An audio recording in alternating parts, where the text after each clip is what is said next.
Assalamualaikum warahmatullahi wabarakatuh. Perkenalkan, nama saya Anggita Zulfa Anis dengan NIM 11016222070 dari Prodi Teknologi Pendidikan kelas A. Di sini saya akan membahas mengenai salah satu kasus usaha di lingkungan sekitar saya. Dan di sini saya mengambil contoh kasusnya adalah usaha jasa laundry. Tempat usaha laundry ini bernama Central Laundry yang dimiliki oleh sepasang suami istri dan memiliki sekiranya 5 orang karyawan. Bertepatan di depan SMPN 25 Kota Bekasi, Harapan Jaya.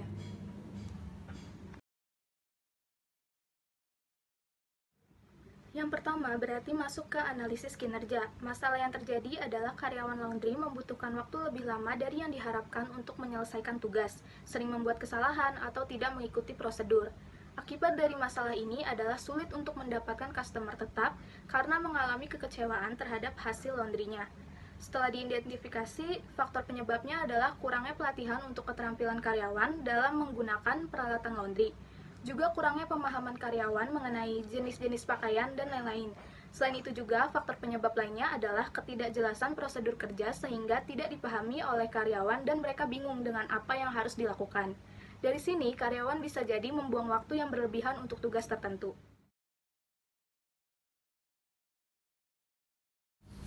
Nah, dari permasalahan-permasalahan ini dapat dipecahkan dengan prinsip Human Performance Technology. Karena tadi kita sudah mengidentifikasi masalah-masalah dan penyebabnya, sekarang masuk ke pemilihan intervensi. Yang pertama itu menetapkan tujuan kinerjanya. Berarti tujuannya untuk meningkatkan kinerja karyawan usaha laundry. Lalu lanjut ke pemilihannya, berarti diantaranya adalah penyediaan pelatihan langsung dan video demonstrasi untuk meningkatkan pengetahuan karyawan mengenai cara penggunaan peralatan laundry, takaran-takaran deterjen yang sesuai, dan jenis-jenis pakaian. Selanjutnya, penyediaan panduan prosedur standar untuk karyawan agar dalam kegiatan bekerjanya nanti mereka bekerja sesuai dengan prosedur atau bisa dibilang tidak asal-asalan. Terakhir, untuk mengembalikan kepercayaan customer, dapat bekerja sama dengan orang yang bekerja di bidang pemasaran untuk memasarkan kembali usaha laundry tersebut. Jadi kita di bidang teknologi pendidikan tidak bekerja sendiri, tetapi memerlukan bantuan orang-orang di bidang lain. Nah, setelah pemilihan intervensi ditetapkan, berarti kita masuk ke desain intervensi atau rencana tindakannya. Pertama, pelatihan dilakukan dengan metode demonstrasi dan praktik langsung. Lalu untuk pembuatan video demonstrasi isinya akan sama dengan pada saat pelatihan langsung, seperti cara-cara menggunakan alat-alat laundry, cara merawat peralatannya, penjelasan jenis-jenis pakaian, dan lain-lain. Nantinya video tersebut dapat diputar ulang apabila karyawan lupa dalam tahapannya. Lalu selanjutnya untuk penyediaan panduan prosedur standar dapat dibuat berupa poster atau buku panduan yang nantinya akan ditempatkan di area kerja. Panduan ini isinya seperti prosedur penerimaan pakaian, pemisahan atau penandaan, pencucian atau pengeringan, atau bisa juga keselamatan kerja atau proses pengaduan pelanggan, dan lain sebagainya.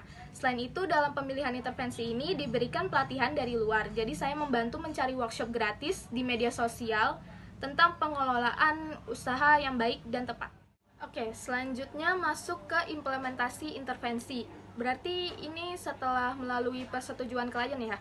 Yang pertama berarti melakukan intervensi yang telah didesain atau direncanakan tadi, yaitu pelatihan karyawan dilaksanakan pada hari yang telah ditentukan sekaligus pemberian video demonstrasi kepada karyawan.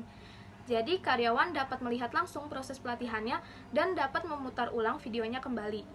Yang kedua, memberikan poster atau buku panduan prosedur standar pada usaha laundry tersebut dan digunakan pada saat karyawan bekerja. Yang ketiga, mengikuti workshop setelah diberikan poster atau link pelatihan workshop gratis untuk membantu pemilik dan karyawan dalam memanajemen stok. Maksudnya ini pemilik dan karyawannya mengikuti workshop ya.